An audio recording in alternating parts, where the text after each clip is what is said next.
And we go to Austria first. We've had some news flow surrounding Austria, of course. Austria announcing compulsory vaccinations from February the 1st and a nationwide lockdown starting on Monday. Let's get to our reporter, Maria Tadeo, who's on the ground for us.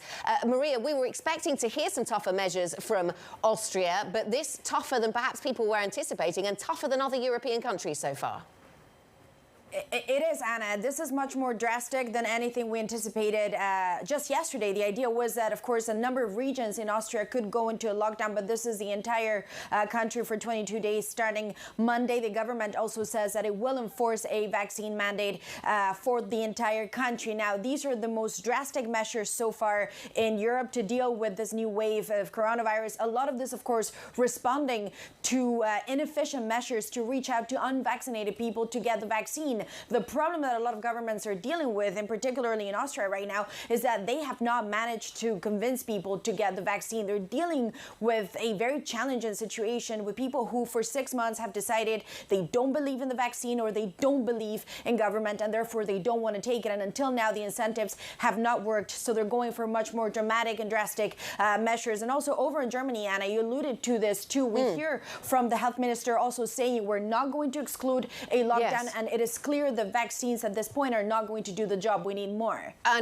Yes, indeed. The Austrian example saying, yes, as you say, the Chancellor there saying that they've not been able to convince enough people to vaccinate. And Jens Spahn, the German health minister, I think we have some live images of that press conference still taking place, saying they can't rule out a lockdown in Germany. The Austrian example then, we have the lockdown there, 20 days. What do we know about the measures that Germany is considering or the state of the coronavirus fight in Germany?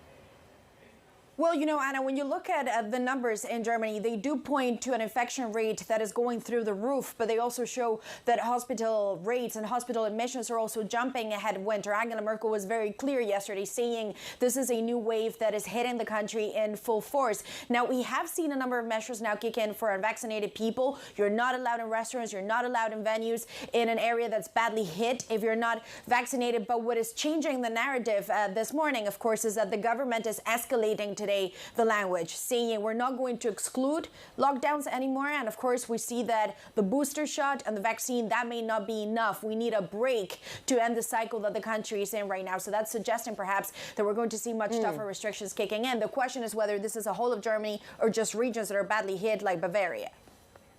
And I should just mention, I said that we had a press conference taking place with Jens Spahn speaking, the German health minister, of course. He is in attendance and is intermittently speaking at that press conference. Also have images of Robert Koch Institute President Lothar Wieler, who is currently, I think, with the microphone, but he is with Jens Spahn. There you see him, the German health minister. He's commenting at this news conference, and these lines coming through then.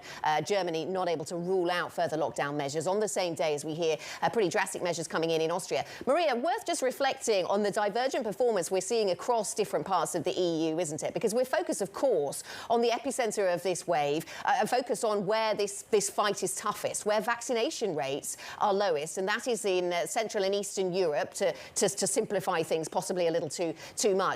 But in Southern Europe and in other parts of Western Europe, in France, in Spain, it's a bit of a different story.